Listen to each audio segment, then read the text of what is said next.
नमस्कार दोस्तों, किसानों को कैसे घाटा उठाना पड़ता है इसका उदाहरण है आलू की फसल। अभी आलू की फसल की हार्वेस्टिंग हो रही है और मंडियों में आ रहा है। अभी आलू के क्या भाव हैं और पहले क्या थे, ये किसानों से ही पूछेंगे और कितना घाटा हो रहा है इन्हें।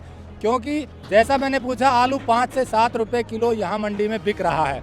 यही आलू 50 रुपये तक बिक चुका है उस समय जब किसानों की बिक चुकी थी और जब वो स्टोर में चला गया था। कितना खर्चा होता है और क्या आमदनी होती है, इस रेट में पूछते हैं किसानों से। टेक्निकल फार्मिंग चैनल को सब्सक्राइब करें और बेल आइकन भी दबाएं ताकि आगे आने वाले वीडियो की नोटिफिकेशन आपको मिलती रहे। सर, जब आलू की लगाई होती है ना, उस टाइम बीज अब की बार तो बहुत महंगा बीज था, जो किले में कम से कम 40 और 45 हज़ार, किसी को 50 हज़ार ऐसे किले में बीज पड़ा है। उसके बाद फिर खाद है, डीएपी है, जो कि तकरीबन 5-7 हज़ार का डीएपी पड़ता है, फिर स्प्रे है। यानी कुल मिला के मंडी तक आने में हमें एकड़ पीछे 80 हज़ार का कम से कम खर्चा है। लेबर हो गए, बारदाना हो गया, ट्रैक्टर का तेल हो गया, अपनी तो हम गिनते ही नहीं है। जो बाही करते हैं, कोई पानी लगाना है उसको तो बाहर ही छोड़ो, ठीक है जी। अब आलू का जो बिक्री है, रेट है, वो बिक रहा है 5 से 6 के बीच में। हमें पड़ रहा है खेत में 9 रुपये। हम तो बराबर में नहीं हो रहे इसमें, हमारा तो घाटा पड़ रहा है 300-400 का कम से कम क्विंटल पीछे घाटा है हमें। 1 एकड़ में कितना आलू हो जाता है? सर, जो पहले गेते पड़ते हैं वो तो समझ लो कोई 50 क्विंटल 60 क्विंटल। जो अब पटाई हो रही है पक्के आलू की, ये 100 क्विंटल 110 क्विंटल इसके बीच में निकलता है।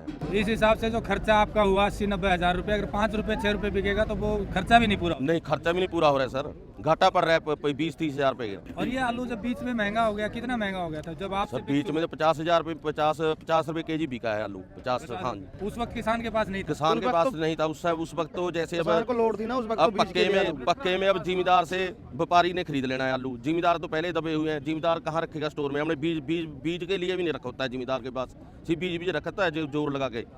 अब व्यापारी के पास चला गया, उन तो रोक के बेचना है। वो तो अपना जब दिखेंगे भाव बढ़ेगा तब निकालेंगे, वो जिमीदार के पास रहेगा नहीं। यानी कि जमींदार से जब वहाँ स्टोर में चला गया, फिर धीरे धीरे रेट बढ़ना शुरू होता हाँ है। जी। और आपसे पिछले साल क्या भाव खरीदा गया था?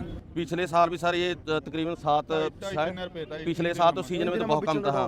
250-300 रुपये 400 रुपये से नीचे ही रेट था। 400 से नीचे था जी। यानी कि जो आलू आपसे 4 रुपए किलो यानी कि 400 रुपए क्विंटल खरीदा गया, वही आलू बढ़ 40 रुपये बेचा वो, 40-50 रुपये। हाँ जी। और उपभोक्ता को मिला 40 रुपए। हाँ जी। आपसे बिका 4 रुपए। हाँ जी। यानी कि यही विरोध है कि स्टोर में जब चला जाता है तो किसानों को। सर, और भी धक्के हैं। अब जैसे ये मंडी है, ये ठीक है, ऊपर मंडी में लगा कोई भी जो फसल आती है, अब तो सीजन कम हो गया ना, आलू कम आ रहा है। वरना तो ये बाहर भर के वो बहुत दूर तक आलू चला जाता है। अब ये नजायज धक्का कर रहे हैं मंडी वाले। हम उधर आलू उतार रहे हैं आगे, इसको पार्किंग बना रहे हैं मंडी को ही। हम आलू, मेरी ट्राली आगे लगी हुई है, आलू उतार रहे थे, वो पार्किंग वाला आगे बोल रहा है, कह रहा सरार जी या तो ट्रैली को पीछे करो आगे, वरना हम आगे इसके टेम्पू लगा देंगे 4-5, आपको शाम तक नहीं निकलने देंगे। ये पार्किंग के भी धक्का कर रहे हैं यहाँ पे। किसानों को तो हर एक फसल में समस्या है, कोई फसल किसान लगा ले उसमें समस्या है किसान को। अगर आलू की बात करें, अभी आलू का सीजन है, आलू के सीजन में देख लो आप, आलू के सीजन में जो हमारा कॉस्ट लगा हुआ है वो भी पूरा नहीं होता है।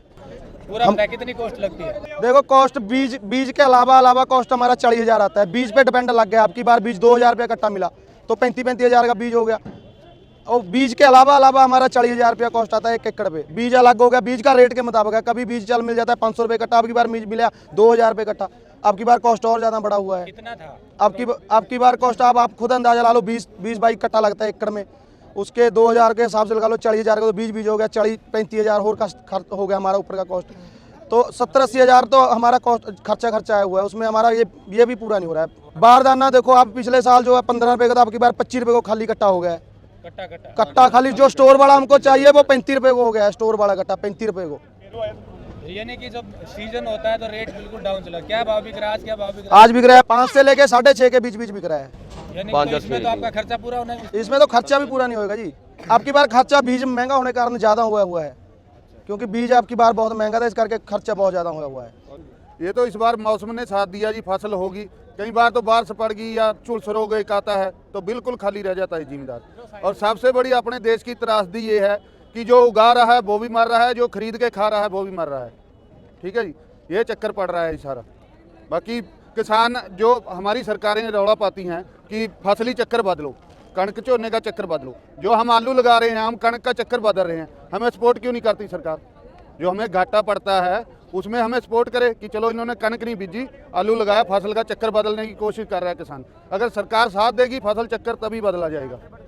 अगर हम कणक लगाते, कणक में हमारा इतना खर्चा थोड़ी है जी, और हमारा सारा परिवार बेला रहेगा कणक बीजेंगे।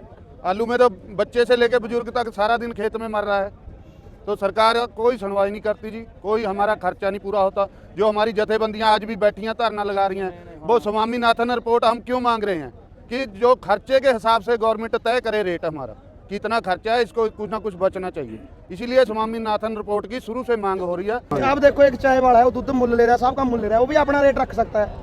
भी मेरा 10 रुपए का चाय का कप है, किसान उसको पैदा कर रहा है जो फसल को, वो अपना रेट क्यों नहीं रख सकता? देखो हाँ, वो भी हमारा ये रेट होना चाहिए। चाय के हिसाब से अगला देखता मेरा एक कप पे इतना खर्चा है, वो उस हिसाब से बेचता है, चाहे 10 का चाहे 12 का। ठीक है जी, हम हमारा कोई वैल्यू नहीं, कोई रेट क्यों नहीं रख सकते हैं? हमारा कोई रेट नहीं, कोई कुछ नहीं जी, जो ये चक्कर है। जाते हैं तो पुलिस वाले डंडे मारते हैं, ठीक है, पार्किंग में लेके जाते हैं, वहाँ पे फीस मांगते हैं। हालांकि जिम्मेदार को टोल प्लाजे फ्री है, सब कुछ फ्री है, फिर ये कोई टैक्स नहीं है जिम्मेदार के, टोल प्लाजा आप आगे जाके देखो यहाँ पे बैठे हैं, पर्ची लगाते ऐसे कह रहे हैं भी अगर आलू आप यहाँ पे उतारेंगे तो हम आपका ट्रैक्टर बाहर नहीं निकलने देंगे। भी बताओ जिम्मेदार कहाँ जाएगा? तो दोस्तों, जैसा किसानों ने बताया कि इन्हें कम से कम मिनिमम सपोर्ट प्राइस तो मिलना चाहिए और हर फसल पे मिलना चाहिए। आलू पे 10 से 12 मिनिमम मिलना चाहिए।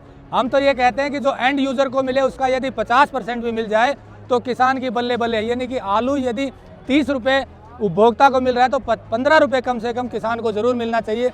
जो 6 महीने मेहनत करता है उसे तो मिलता है केवल 10 से 20%, और जो बीच में है या लास्ट में बेचते हैं उसको मिलता है बाकी का 80%।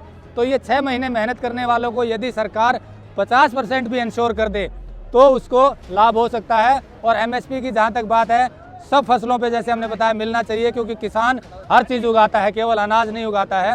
और इसका जब तक समाधान नहीं होगा, मिनिमम रेट नहीं तय होगा, किसानों की हालत यही रहेगी। हमारी सरकार से यही निवेदन है कि मंडी में जो भी चीज़ बिके उसका मिनिमम सपोर्ट प्राइस कहीं भी बिके, चाहे वो प्राइवेट खरीदे या सरकारी, होना चाहिए और हर फसल का होना चाहिए।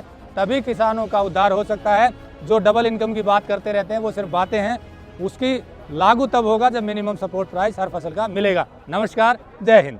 अगर आपको यह वीडियो पसंद आया है तो ज्यादा से ज्यादा लाइक और शेयर जरूर करें। साथ ही चैनल को सब्सक्राइब करना ना भूलें।